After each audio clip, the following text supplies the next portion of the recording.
Good evening. I'm James Exum. I'm coming to you from my home in South Austin, Texas.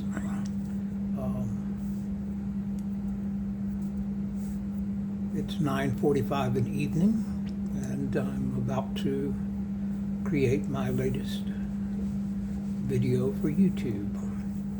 This is part of a series having to do with paradoxes that are found in the writings and the philosophy of yoga. This is not the physical yoga. This is the intellectual side of yoga that I do. I'm an old yogi with about 50 years of experience dealing with yoga on both sides, physical and the intellectual side. And so I'm doing this series of videos. I just started them a couple of months ago. I'm trying to do 50 by my next birthday, which is September the 30th. And I'm right on track, it seems. These paradoxes are very interesting. They're a bit complex, and the implications you find within them are somewhat profound because they're part of classical yoga.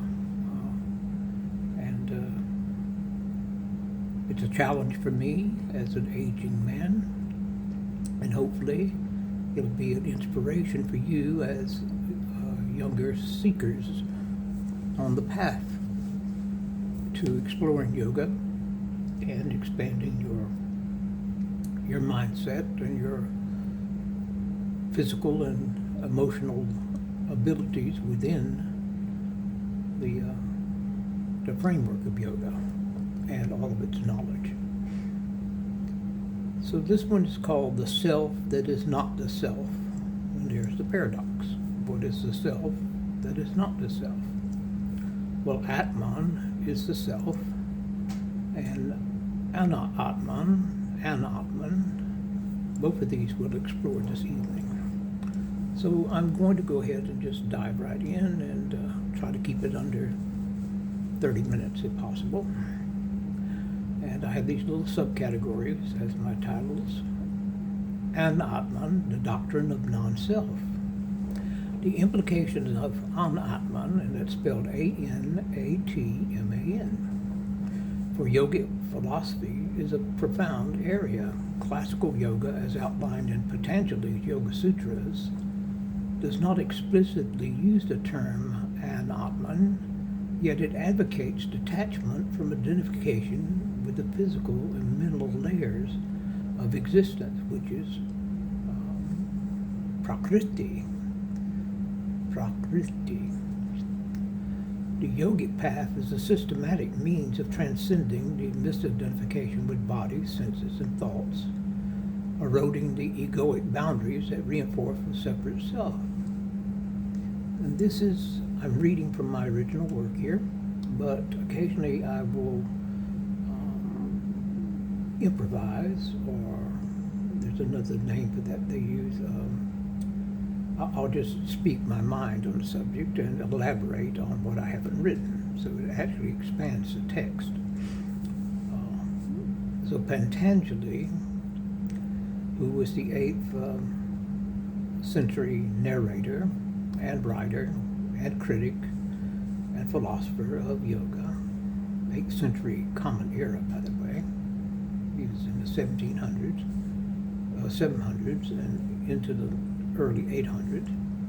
He writes, quote, "The seer, Purusha, is pure consciousness, but due to identification with the modifications of the mind, it appears as if it is changing." So that's from the Yoga Sutras, chapter 2, verse 20.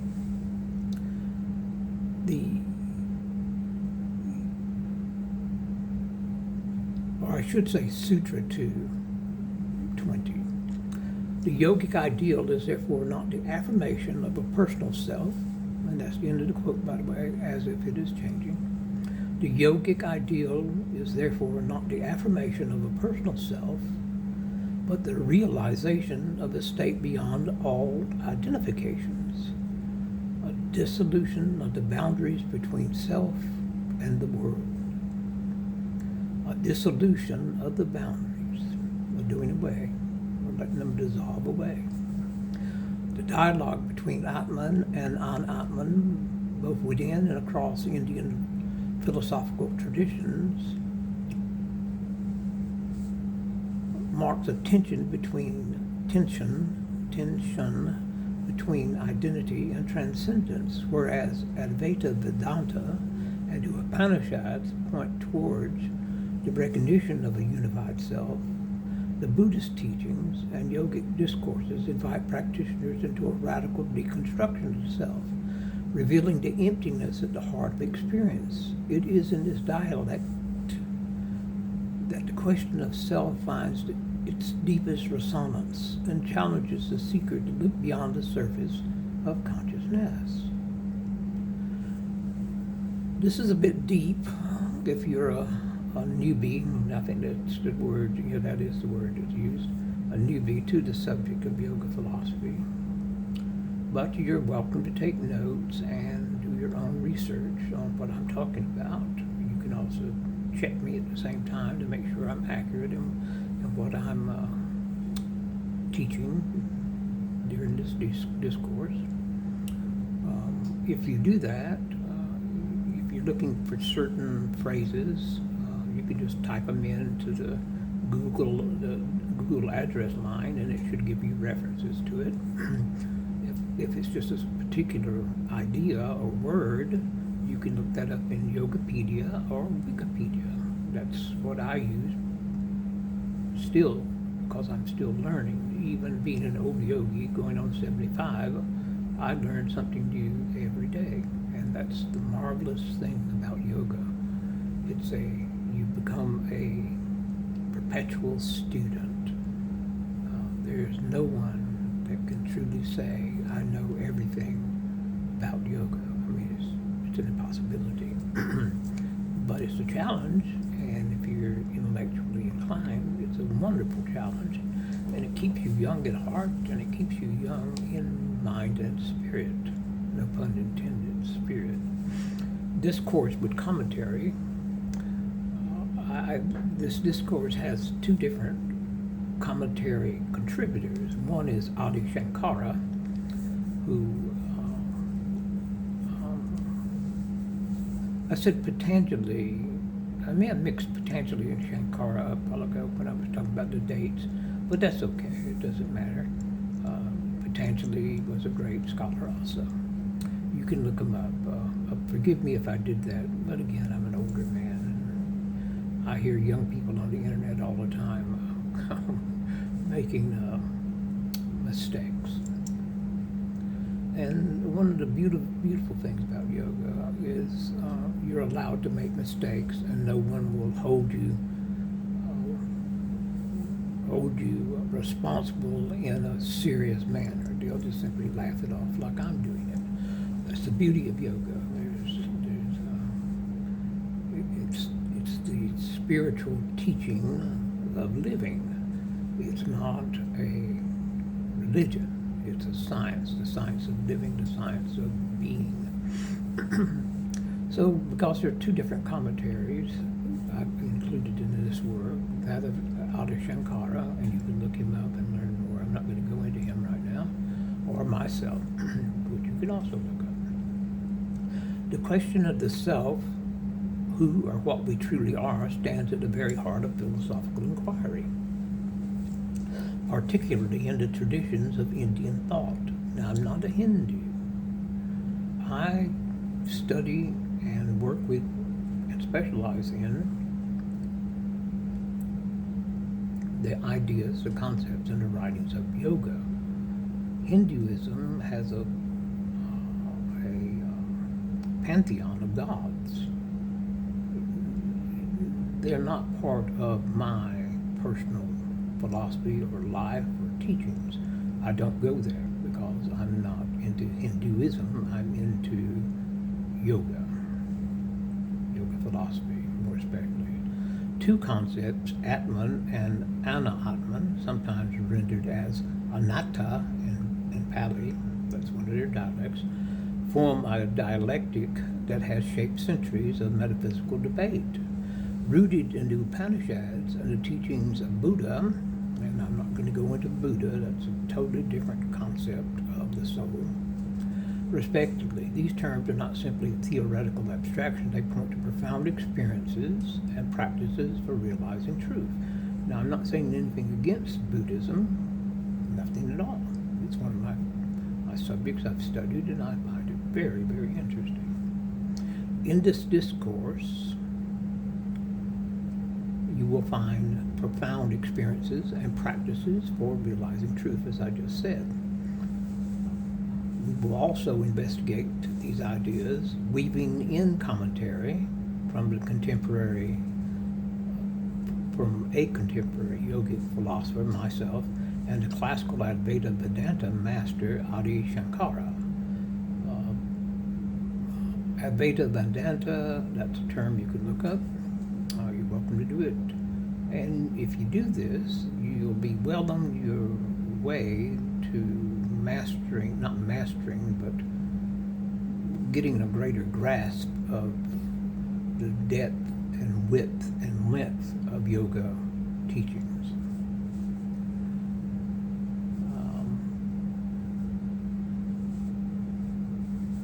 This commentary that I'm talking about, that Sankara is providing in this text, and my commentary provide quotations that reference it. Excuse me for one moment. I'm sorry about that coughing. I have a form of Parkinson's disease, and it affects my vocal cords, especially when I speak for quite a while. I should have had something to drink before I opened this discourse. Sankara, and provide quotations and references to illuminate their position. That's Shankara's position and my position. Atman is also known as the inner self. Atman is in the Sanskrit tradition, is often described as the true self, the essence that underlies all experience and existence. Well, that definition also fits Brahman, the creator. And the reason they fit so beautifully together, those two definitions for the two different entities, so to speak, is because they're so closely related in reality. Again, that's another lesson, and I've spoken about Brahman and Atman in another video, and you're welcome to look it up. This will be video number 45. So, the Upanishads, the ancient Indian spiritual texts, declare, quote, "As a man casting off old garments puts on others that are new, so the embodied self casting off old bodies enters into others that are new." And that's from the Bhagavad Gita, 2nd chapter, the 22nd verse. I'm still trying to work out, even after all these years. I started yoga in about 1973, somewhere in that neighborhood, maybe 74. And I'm still working on the hard problem. There's the hard problem of consciousness. You've heard about that, possibly, if you're into philosophy and psychology. But I'm working on the hard problem of reincarnation. I'm not quite sold on that, and I know that sounds a little heretical, teaching yoga, but that's a personal thing, and the older I get, the more I learn about the philosophy, and the more I start accepting things I didn't accept earlier. So I will probably get there, but with a different take on the original concept. In the Chandogya Upanishad 6.8.7, the celebrated phrase, "Tat tvam asi," thou art that, encapsulates the identity of the individual self with the ultimate reality, Brahman. Well, right there in that sentence, that quote, you find what I was hinting at when I said that Atman and Brahman are so closely related, and a lot of the terminologies that's used for one is interchangeable with the other. This is part of my commentary. that's not written in the original text. Adi Sankara, the towering sage of Advaita Vedanta, insists on the non-duality of Atman and Brahman. Shankara's commentary on the Brahman Sutras that's one of his greatest works, by the way. It's replete with the assertion that Atman is not the body, not the senses, not the mind, but pure consciousness. The self is self-luminous. I'm still quoting. The self is self-luminous. It is distinct from the body, the senses, and the mind. It is pure consciousness, unchanging and eternal. This, and that's from the Brahma Sutra, Bhashya 1:1. That statement, it is pure consciousness, unchanging and eternal. For me, that's a very personal statement, and I utilized it because I don't know if this is true for you, but it is for me. You go through different stages of life and maturity. As a child, you speak as a child. As a teenager, you speak as a teenager. As a young businessman or woman, you speak person. You speak as a business person. Middle age there's a different language for the middle age and thought pattern, and preceding retirement age, that's a different level of high maturity. Then retirement is another age, the sannyasa age, so to speak, and then you go into advanced senior life, style and thought patterns and form, physical form. So the idea of the consciousness unchanging and eternal is very important to me, and it may be to you, as I was starting off with that idea. The reason being for me is, in my mind, I'm the same consciousness and the same temperament and the same personality type with a sense of humor as I was as a boy in elementary school and junior high, high school, the little course I took out at UT later after getting out of the military, as a businessman, and right up to this exact moment in time, which is about 10 o'clock in the evening, on, again, the 18th of September, here in South Austin. So you may have had this personal thought of, I don't feel like I'm any older than, and you'll choose a year. Some people say, I don't feel like I'm any older than I was when I was a teenager. They're talking about mentally. They're talking about consciousness-wise. Their soul is not any older. But that's because it's not. The soul is outside, if you're one of those fortunates that feels that way. The soul is outside of space and time, just like Brahman is outside of space and time. The soul is never born, it never dies, it's on loan to the human body from the first breath to the last breath, and then it returns to the Creator. That's my opinion on the subject. This is why I have a problem with reincarnation. But it's not a hard problem, it's just something I'm working on, as I said. But I hope you understand what I was saying there. Some of us are young at heart and young in mind, which is another way of saying young in consciousness. And it's a bit of a contradiction because the mind and the soul are two totally different things. And if you look at my last video, you will see my opinion on that subject. It's much deeper than what I just expressed there in almost a misquoted way. For Shankara, realization of the Atman is liberation. Moksha is what it's called in Sanskrit, which is one of the goals of yoga, not the total goal, but one of the great goals.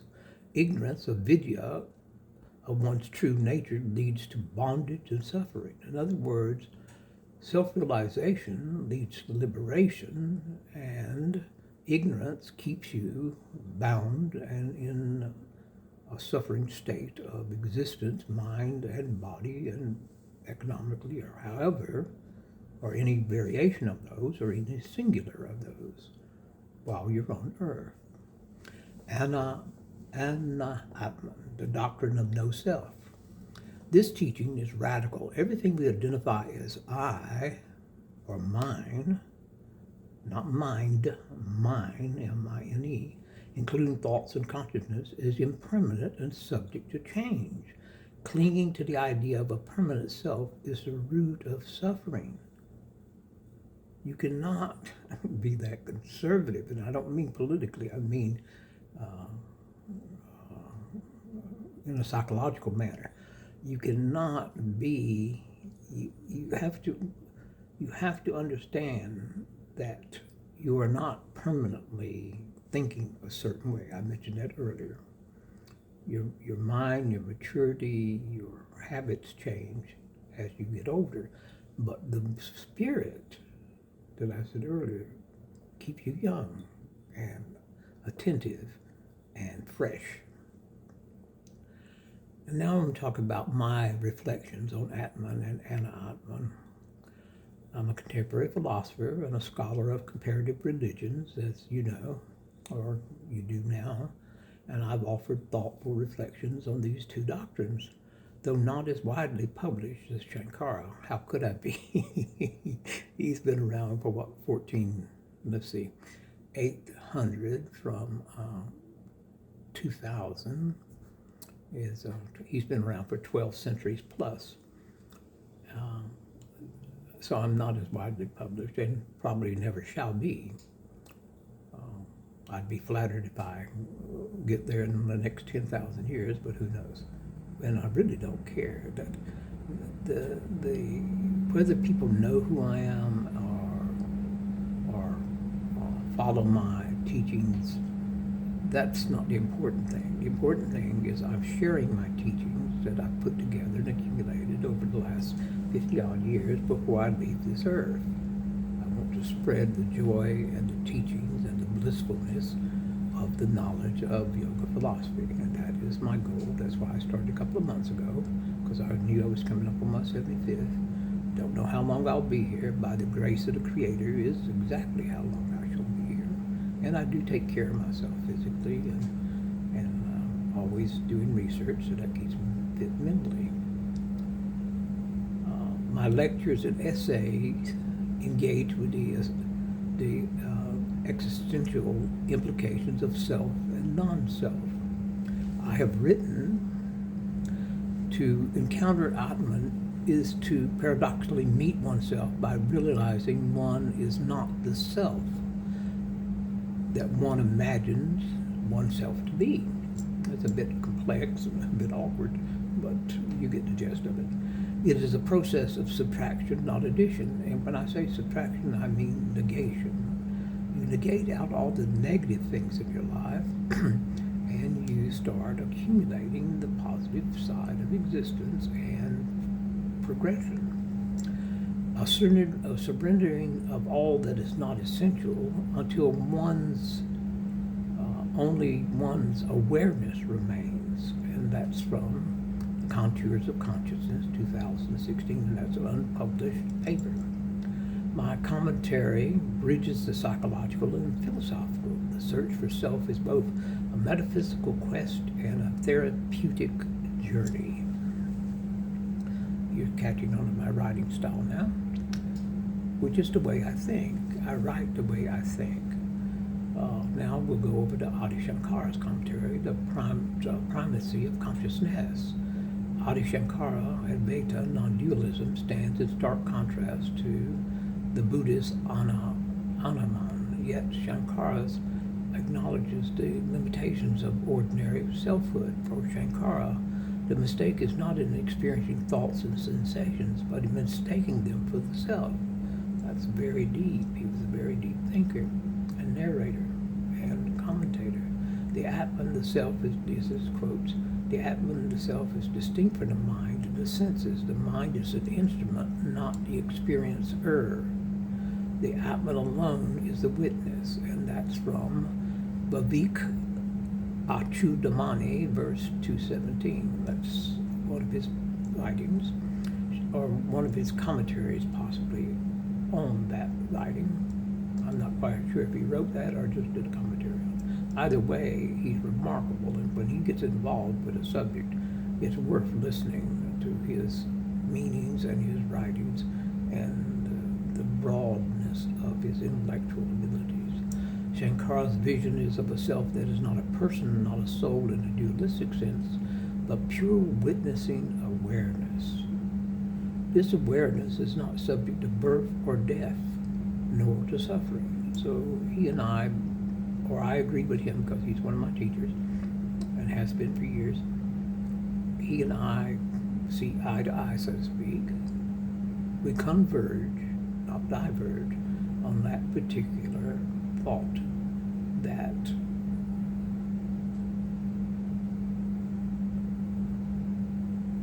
awareness is not subject to birth or death nor to suffering. And when we say awareness, he and I are talking about consciousness or the soul's witnessing, the soul's consciousness, the soul as the witness. The tension between Atman and Anatman is not merely a doctoral dispute, and you could do your doctoral paper on this if you're into this so much. It is a lived experience for seekers and philosophers alike. Shankara's affirmation of an eternal witness contrasts with the Buddhist deconstruction of all forms of identity. Some scholars, such as David Boy, have attempted to bridge the divide. And here's his quotation. Here we come. The realization that there is no separate self and the realization that one is pure awareness are not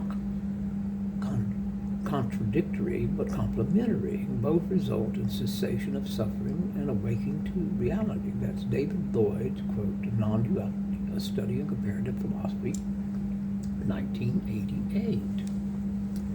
I tried to give sources and quotations to help along. And now we're into the conclusion. Perhaps the greatest wisdom is not to choose between Atman and Anatman,